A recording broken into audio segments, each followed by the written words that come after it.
আসসালামু আলাইকুম। আর গার্ডেনে আপনাদের সকলকে স্বাগত। আজকে আপনাদেরকে আমি তরমুজের চারা কিভাবে করতে হয় আর তার সাথে তরমুজ যে ছাদে আপনি চাষ করবেন, টবে লাগাবেন, তো সেই মাটিটাই বা কিভাবে প্রিপেয়ার করবেন সেই সমস্ত কিছু আজকে এই ভিডিওতে আলোচনা করব। এখানে আমি কিছু তরমুজের চারা বের করে নিয়েছি আর সয়েলটা আগে থেকে প্রস্তুত করে রেখেছিলাম। এটা মোটামুটি ১.৫ মাস আগে আমি প্রস্তুতি নিয়ে রেখেছিলাম মাটিটার। চারা কিছু বেরিয়েছে আর সেই চারাগুলো আমি তুলে তুলে মানে স্পুন দিয়ে তুলে নিচ্ছি যাতে মানে শিকড়ের কোনো রকম অ্যাফেক্টেড না হয় শিকড়গুলো।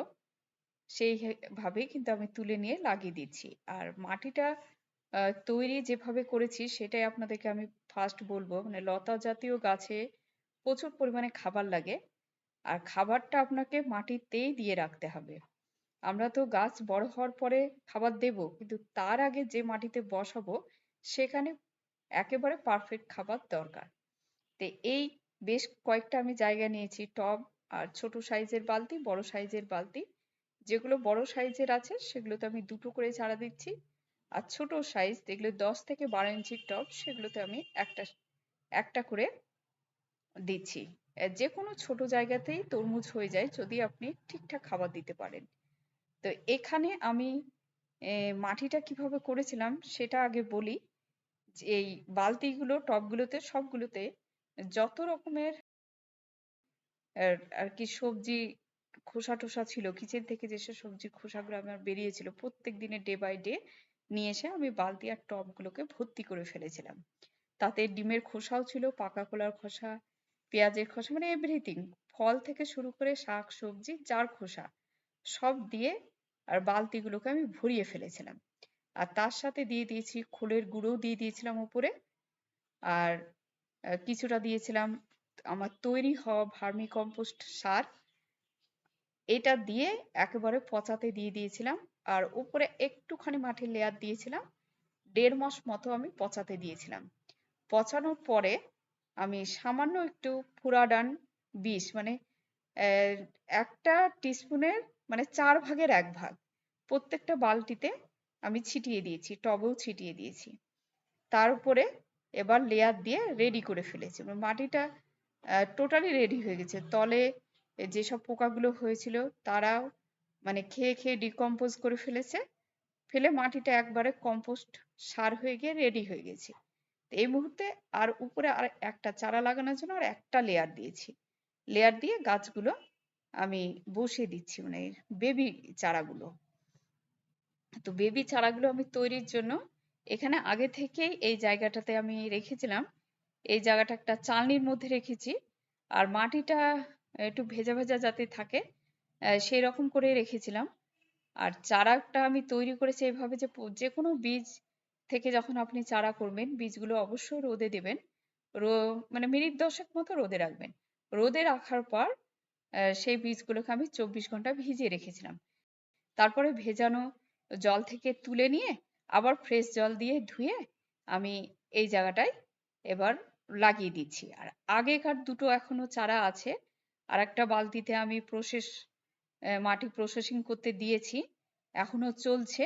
ওইটা যখন পুরোপুরি কমপ্লিট হয়ে যাবে তখন আমি এই চারা দুটো লাগিয়ে দেব। আর আরো কিছু চারা দিলাম, সেগুলো বেরোনোর পরে আবার লাগাবো। আর কিছু প্রতিবেশীরা চেয়েছে তাদেরকেও দিয়ে দেব। তো এইভাবে আর কি চারা করতে হয়। আর মাটি তৈরির ব্যাপারটা আমি বলে দিলাম যে আমি মাটিটা আগে থেকে রেডি করে রেখেছিলাম। আর বেশ আহ, চারাটা বেরাতে আপনার সময় লাগবে মিনিমাম ১০ দিন, সেখানে ১২-১৫ দিনও লাগতে পারে। আর খুব তাড়াতাড়ি বেরিয়ে গেলে ৭ দিনের মাথায় বেরিয়ে যায়। তা আমার মোটামুটি ১০ দিন লেগেছে। তো ভয় পাওয়ার কিছু নেই, ১৫ দিন টাইমের মধ্যে আপনার দেখবেন চারা বেরিয়ে যাবে। এবার প্রশ্নটা হচ্ছে আপনি এই চারা লাগাবেন কখন? তো সব থেকে বেটার টাইম হচ্ছে জানুয়ারি, ডিসেম্বরের লাস্টে আর জানুয়ারির আহ, মানে মিডিল পর্যন্ত আপনাকে কিন্তু লাগিয়ে ফেলতে হবে। তরমুজ এই টাইমের মধ্যে যদি আপনি লাগান তাহলে তরমুজটা আর কি পরিপক্ক হয়ে উঠে যাবে ঠিক মার্চ এপ্রিলের মাঝামাঝি। তো আপনাকে এই টাইমটাতে লাগিয়ে ফেলতে হবে। আর বেস্ট মাটি হচ্ছে আমি যেটা বললাম সেইভাবে। আমার পুরো ভিডিওটা ধরা হয়নি আমি যেভাবে মাটি করি। তবে আপনাদের কাছে আমার শেয়ার করা আছে আমি যেভাবে কম্পোস্ট সার তৈরি করি ঠিক সেইভাবেই করতে হবে। শুধু এক্সেস দেওয়া বলতে আমি কিছু খোলের গুঁড়ো দিয়েছি। আর তার সাথে আমারই বাড়ির তৈরি কম্পোস্ট সার দিয়ে ঢেকে দিয়েছি যাতে খুব তাড়াতাড়ি পচে যায়। তো যা হোক ১.৫ মাসের মধ্যে আমার পুরো মাটিটা কমপ্লিট হয়ে গেছে। আর অবশ্যই ফুরাডান বিষটা দিতে ভুলবেন না। কারণ যেহেতু এটা পুরো কম্পোস্ট সার মানে কিচেনের যত মানে ভেজিটেবলের ভেজিটেবলের খোসা দিয়ে তৈরি করছি, তো সেখান থেকে কিন্তু পোকা ফর্ম করবে আর গাছ কেটে ফেলবে। সেই জন্য আপনি ফুরাডানটা দিয়ে রাখবেন। তো এটা দেওয়ার পরে আমি গাছগুলো দিয়ে দিয়েছি। এইভাবে চারা তৈরি করে ফেলতে হবে। তো আমি জাস্ট চারা তৈরি থেকে আপনার মাটি পর্যন্ত এইটুকুটা আমি শেয়ার করলাম। মানে যারা লাগাতে ইচ্ছুক ঠিক এখনো লাগাতে পারবেন। জানুয়ারির মিডল বা শেষ পর্যন্ত আপনি লাগিয়ে নিতে পারেন, কোনো অসুবিধা নেই। তাহলে এই টাইমের মধ্যে আপনাকে লাগাতে হবে। আর চারা কিভাবে করতে হয়, মাটিটা কিভাবে করে রাখতে হয়, সেটাই আমি শেয়ার করলাম। তা আমি আবার বলছি, যদি আপনাদের কাছে মনে হয় যে এখনো ১.৫ মাস সময় লেগে যাবে মাটিটা তৈরি হতে, তো তাদের যদি রেডি মাটি থাকে, তাহলে মাটি নেবেন 50% আর 50% নেবেন কম্পোস্ট সার। সেটা আপনার গোবর সার হতে পারে, ভার্মি কম্পোস্ট সার হতে পারে। তারপরে আমি এরপরে নেক্সট যত্নগুলোতে আর কি কি দিচ্ছি সেগুলো আমি শেয়ার করব। তাই এই পর্যন্তই আপনারা মাটিটা তৈরি করে চারাটা করে লাগিয়ে ফেলতে পারেন যারা আর কি লাগাতে চাইছেন।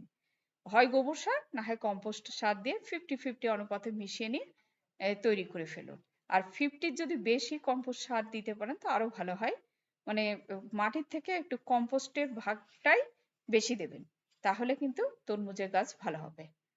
প্রথম লেয়ারে সামান্য একটু মাটি রাখবেন যাতে শেকড়টা পৌঁছাতে পৌঁছাতে তল থেকে কিছুটা মাটি আর কম্পোস্ট সারের মিশ্রণ দিয়ে রাখবেন ওপরটায়। আর তলে অনেক কম্পোস্ট সার রাখবেন যাতে গাছটা বড় হওয়া পর্যন্ত পুরোপুরি খাবার পায়।